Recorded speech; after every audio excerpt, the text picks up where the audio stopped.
నమస్తే అన్న. నమస్తే అన్న. ఏం చేస్తుంటారు అన్న? బిజినెస్ అన్న. బిజినెస్. ఏ పార్లమెంట్ వస్తాను? మల్కాజ్గిరి. ఇదే ఏరియానా మాది ఇదే ఏరియా. ఓకే అన్న, గతంలో మీకు ఎంపీగా రేవంత్ రెడ్డి గెలిచినట్టు ఉంది కదా?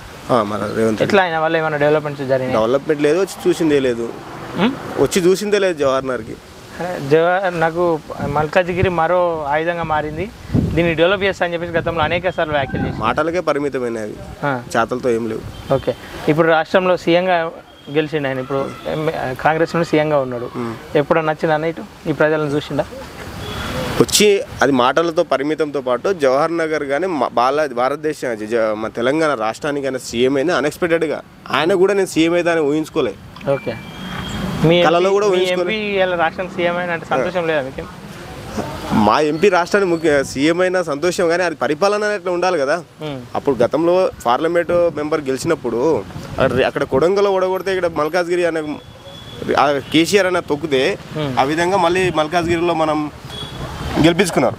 ప్రజానికం గెలిపించుకుని ఆయన ఏమంటారు దాన్ని మాట ప్రశ్నించే గొంతు ఉండాలని చెప్పి ఆ రోజు జనాలు అని ఊపిరి పోసి కాపాడుకుంటే సీఎం అయింది. కానీ ఆ విధమైన సీఎం అయినా కూడా జవహర్ నగర్కి రూపాయి పని చేసింది లేదు, ఈ ప్రజానికానికి వచ్చి చూసింది లేదు. ఆ రోజు అరాచకాలు, కేసీఆర్ అరాచకాలకు కానీ మల్లారెడ్డి అరాచకాలు ఒక్కరోజు స్పందించింది కూడా చరిత్ర లేదు జవహర్ నగర్. ఈ పార్లమెంట్ ఎప్పుడు రాలేడా గెలిచిన తర్వాత?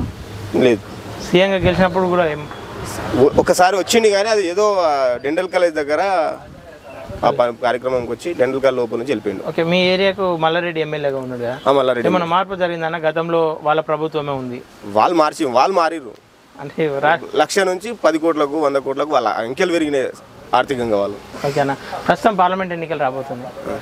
పార్లమెంట్ ఎన్నికల్లో ఇటు బీజేపీ నుండి ఈటెల రాజేందర్, కాంగ్రెస్ నుండి సునీత మహేందర్ రెడ్డి, అట్లాగే బీఆర్ఎస్ నుండి చూసుకుంటే లోకల్ అని చెప్పుకుంటున్నా లక్ష్మారెడ్డి ఉంటున్నాడు, రాగిరి లక్ష్మారెడ్డి. ఈ ముగ్గురిలో ఎవరు గెలుస్తారు? మల్లారెడ్డి ఎప్పుడైతే ఈటెల రాజేందర్ పేరు రాగానే మల్లారెడ్డి టికెట్ అనుకుని ఆయన పేరుతోనే వనికి పోటీ నుంచి తప్పుకున్నాడు. అది బీఆర్ఎస్ తప్పుకున్నట్టే. భిక్షాటు మల్లారెడ్డి తప్పుకున్నప్పుడు బీఆర్ఎస్ అనేది పోటీ లేదు, ఫస్ట్ పోటీలో లేదు, నామ మాత్రం ఉంది. పోటీలో అనుకోవడం కూడా తప్పది. ఓకే, అంటే మరి మీకు పోటీ దేంతో? ఎవరు? ఈటెల రాజేందర్ గెలుపు. ఓకే, ఎందుకు గెలుపు అంటే ఆయన అభిమానం. ఈటెల రాజేందర్ అభిమానం అనేది కాకుండా ఈటెల రాజేందర్ అనే వ్యక్తి అక్కడ ఉద్యమాలు, తెలంగాణ ఉద్యమం జరిగినప్పుడు ఉద్యమాల్లో ఆయన పాత్ర, మరి అదే విధమైన ఉద్యమాల్లో కేసీఆర్కే నడిపిన చరిత్ర, దమ్మున శక్తి ఉన్న క్యాండిడేట్ ఈటెల రాజేందర్. కానీ మొన్న గత అసెంబ్లీ ఎన్నికల్లో ఓడిపోయినట్టు 2 జాలాల్లో ఓడిపోయి. ఇక రాజకీయం అనేది ప్రతిరూపం ఒకేలాగా ఉండదు, అది అటు ఇటు మారుతూ ఉంటాయి. రేవంత్ రెడ్డి అక్కడ ఓడిపోయింది, సీఎం కాలే. కొడంగల్లో ఓడిపోయినప్పుడు సీఎం కాలే, ఇక్కడ ఎంపీ అయ్యిండు, సీఎం గతంలో ఓడిపోయి ఇక్కడ గెలిస్తే సీఎం అయ్యింది. ఇప్పుడు రాజేందర్ అన్న సీఎం అవుతాడంట. కేంద్ర మంత్రి 100% అవుతాడు. కేంద్ర మంత్రి కంపల్సరీ అవుతాడు. విన్నింగ్ అనేది ఎంపీ గెలుస్తుంటావు.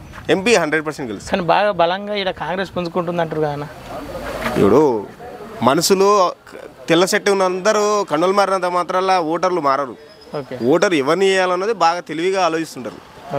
ఓట్ బ్యాంక్ అనేది ఇప్పుడు మళ్ళీ ఓట్ బ్యాంక్ అనేది ఇప్పుడు ప్రతి కార్యకర్త, మరి జనాలందరూ ఓటు అన్నప్పుడు పోటీ ఎందుకు?